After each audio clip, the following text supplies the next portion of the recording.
सुनो, एक गिलास पानी देना। क्या? एक गिलास पानी ले आओ। ना तो मैं आपकी नौकरानी हूँ और ना ही आपका छोटा भाई जो आपका हुक्म सुनते ही दौड़कर आपके लिए गिलास पानी ले आऊं। मेरे बाप के घर में मेरे एक इशारे पर 10 नौकर हाथ बांधे खड़े रहते थे। ये मत भूलिए कि मैं एक अमीर बाप की एक लौती बेटी हूँ। आप तो उम्र में बड़े हैं ना, किससे किस तरह की बात की जाती है इतनी तमीज तो आपको आनी चाहिए। Mind it.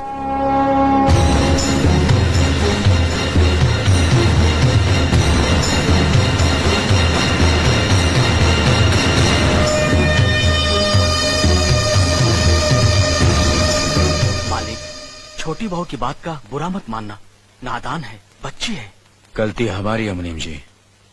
हमने ऐसी लड़की को काम करने को कहा जिसे काम करने की आदत ही नहीं है। बड़े भैया पानी। नकुल, वो ट्रैक्टर रिपेयर करवा लिया ना? जी करवा दिया।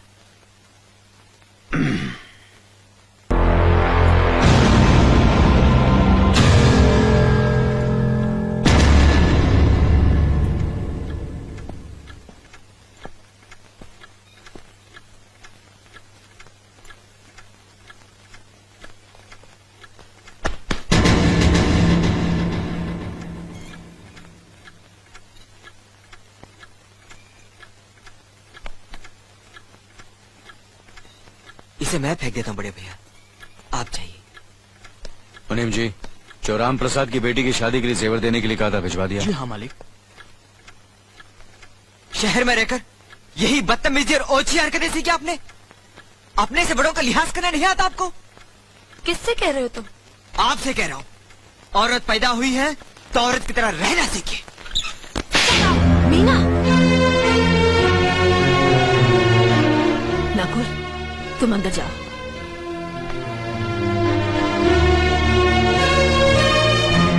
पागल हो गई हो तुम? औरत होकर एक मर्द पर हाथ उठाती हो?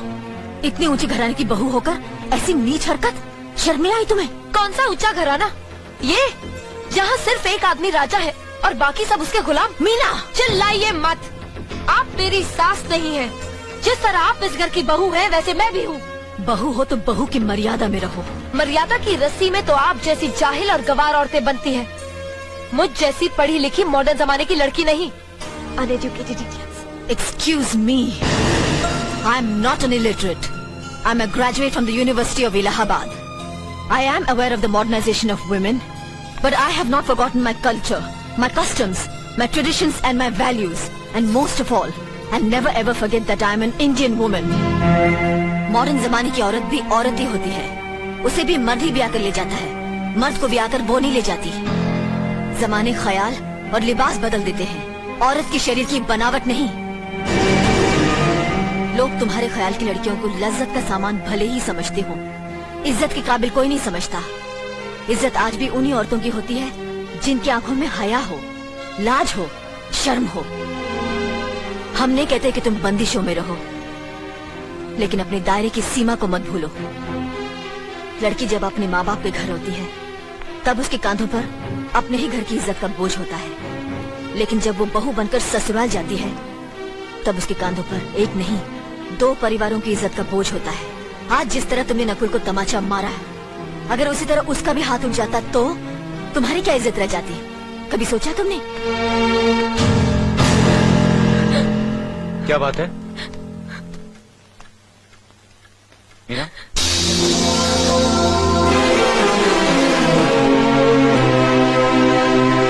क्या हुआ भाभी? कुछ नहीं। मीना कह रही थी कि उसे खाना बनाना नहीं आता। हमने सोचा कि 2-4 खरी खोटी सुनाने से ही सीखेगी, तो सुना दिया। बस रोने लगी।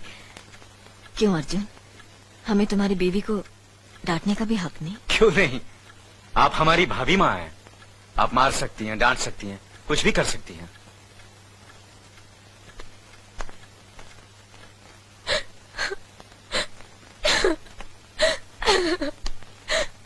मैंने भूल की जो मैं लोगों के बीच आ गई। मेरी तो इस घर में कोई इज्जत ही नहीं है।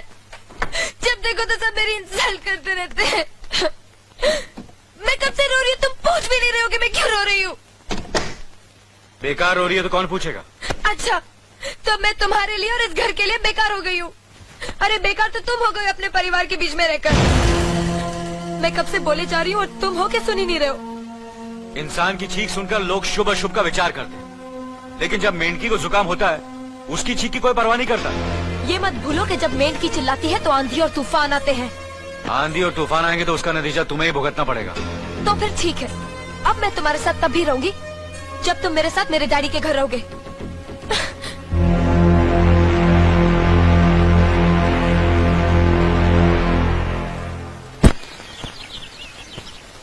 हमारी मीना बहुत प्यारी बच्ची है, लेकिन उसमें अभी भी बचपना है। हमारे तौर तरीकों को नहीं जानती है ना, लेकिन आस्ता आस्ता हम उसे सब सिखा देंगे।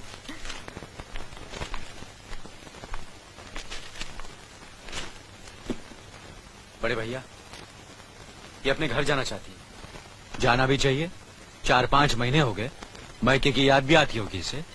और अर्जुन, तुम्हारे ससुर जी तुम्हें कई बार बुला चुके हैं, तुम भी कुछ दिनों के लिए हो आओ, तुम्हारा मन भी बहल जाएगा। अगर ये वापस लौटने के लिए जा रही होती तो मैं जरूर जाता, मगर ये तो हमेशा के लिए इस घर से जा रही है। कैसी बातें कर रहे हो? अगर तुम दोनों के ख्यालात एक दूसरे से नहीं मिलते तो इस मामले को घर की 4 दीवारी में बैठकर आपस में सुलझा लेना चाहिए। बहू शहर की पढ़ी लिखी लड़की है, उसे गांव की रीति रिवाज के बारे में क्या मालूम? ये तो तुम्हारा फर्ज बनता है अर्जुन कि तुम उसे हमारे तौर तरीके सिखाओ। सिखाने से कोई फायदा नहीं बड़े भैया, ये खुद को इस माहौल में डालना ही नहीं चाहती, इसलिए भेज रहा हूं। अच्छा, तो तुमने फैसला भी कर डाला? बड़े भैया, बात यह है कि मैंने मीना को, तुम बहुत समझदार भी हो गए हो ना, तो फिर तुम्हें इतना तो समझ लेना चाहिए, अगर बहू अपने आप को बदल नहीं पा रही है तो तुम बहू के मुताबिक बदल जाओ। आखिर वो तुम्हारी पत्नी है, उसका साथ देना तुम्हारा धर्म है। तुम्हारे भरोसे ही तो उसने अपनी सारी जिंदगी सौंप दी तुम्हें। अर्जुन, मेरे दर पर तुम तड़प उठोगे, तुम्हें तकलीफ होगी तो मैं रो दूंगा, क्योंकि हम दोनों एक ही मां की संतान हैं, खून का रिश्ता है हमारा।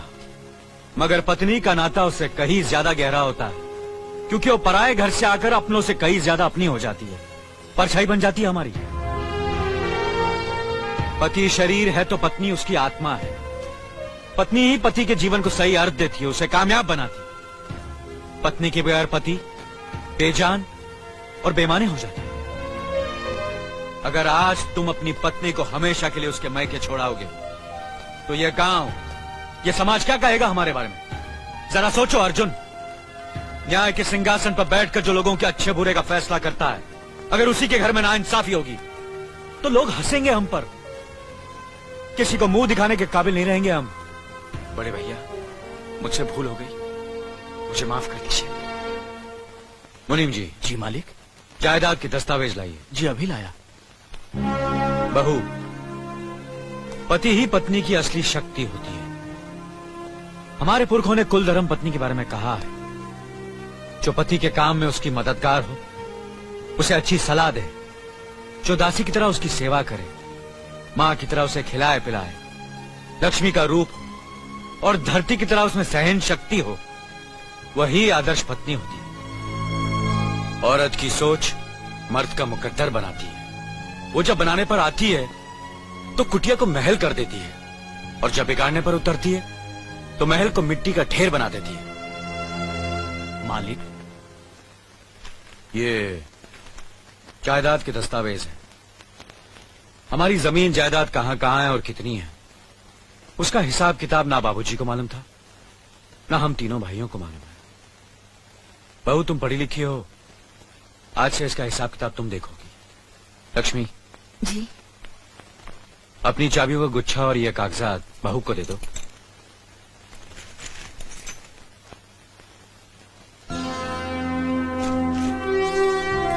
आज से तुम इस घर की मालकिन हो। तुम जहां कहोगी, जिस कागज पर कहोगी, हम तीनों भाई चुपचाप आंख बंद करके दस्तखत कर देंगे। जैसा कहोगी वैसा ही करेंगे। बस एक ही विनती है बहू, हम तीनों भाइयों को अलग करने का ख्याल अपने मन में कभी आने मत देना।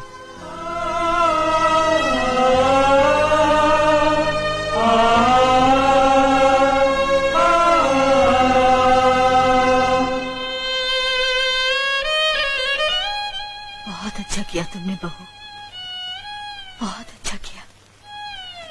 इनकी आंखों में आंसू देखने की हमने सपने में भी उम्मीद नहीं की थी, लेकिन तुमने हमें दिखा दिया। बहुत अच्छा किया तुमने, बहुत अच्छा किया।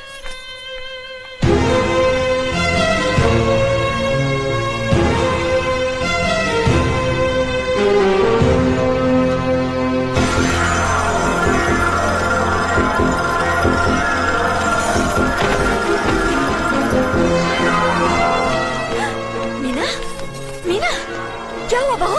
मीना, मनी जी जल्दी से डॉक्टर को बुलाइए।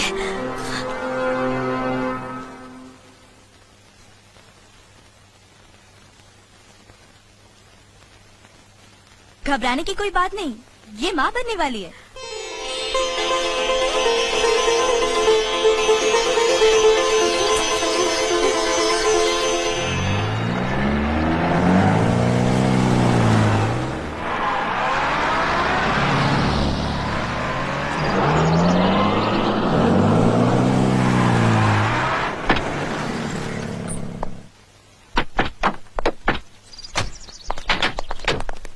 आप लोग यहीं ठहरिए, मैं ठाकुर साहब से मिलकर आता हूँ।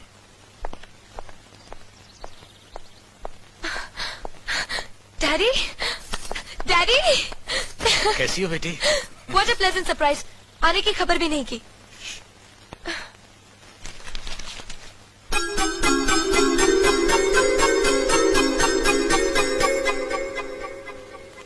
ठाकुर साहब, पाए लागू। समधी जी आप अचानक यहाँ कैसे?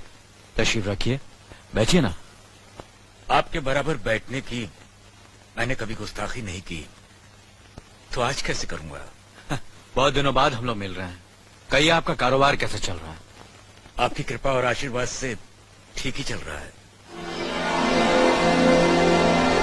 दिल्ली में इंडस्ट्रीज मिनिस्टर के साथ कब की अपॉइंटमेंट ली है? कल सुबह 11 बजे सर।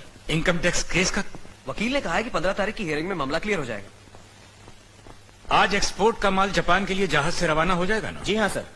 नमस्ते ठाकुर साहब। नमस्ते नमस्ते नमस्ते। अरे दीनानाथ जी, आप लोगों ने यहाँ आने की तकलीफ क्यों की? मैं आपकी संस्था के लिए गवर्नर साहब से बात कर चुका हूँ, आपका काम हो जाएगा। धन्यवाद, बहुत बहुत। अरे गोपीनाथ जी, होम मिनिस्टर ने वादा किया कि आपके भाई का ट्रांसफर जल्दी ही हो जाएगा। Thank you sir. Daddy, good morning daddy. Good morning my child. आप कहीं जा रहे हैं क्या? हाँ बेटी, एक जरूरी काम से दिल्ली जा रहा हूँ, अपना ख्याल रखना। हाँ? ओके। Okay, bye. पास में ही फैक्ट्री के लिए जमीन देखने आया था, सोचा आपके दर्शन करता चलूं। अब इजाजत दीजिए। इतनी जल्दी कैसे जा सकते हैं आप? भोजन तो करते चाहिए। माफ कीजिए, आप तो जानते ही हैं, बाप बेटी के घर का खाना तो क्या, पानी भी नहीं पी सकता। शहर में रहकर भी अभी भी आप इन बातों को मानते हैं? शहर में रहूं या गांव में, मैं अपनी परंपरा और संस्कार कैसे भूल सकता हूँ? आखिर मैंने इसी मिट्टी में जन्म लिया है। अच्छा, चलता हूँ। अजी, कम से कम बेटी से मिलकर उसकी कुशलता तो पूछ लीजिए। ये क्या कह रहे हैं आप? मैं इतना ऊंचा नहीं हूं कि अपनी बेटी की कुशलता पूछकर आपका अपमान करूं। ठाकुर साहब, ये तो मेरी बेटी का सौभाग्य है कि वो इस मंदिर जैसे पवित्र घर में बहू बनकर आई, और फिर आपकी छत्र छाया में तो वो कुशल हो गई। राम राम। राम राम। बेटे, जिस तरह तुम मैके में चहकाती रही हो ना, वैसे ही अपनी ससुराल को भी महकाती रहना। जी।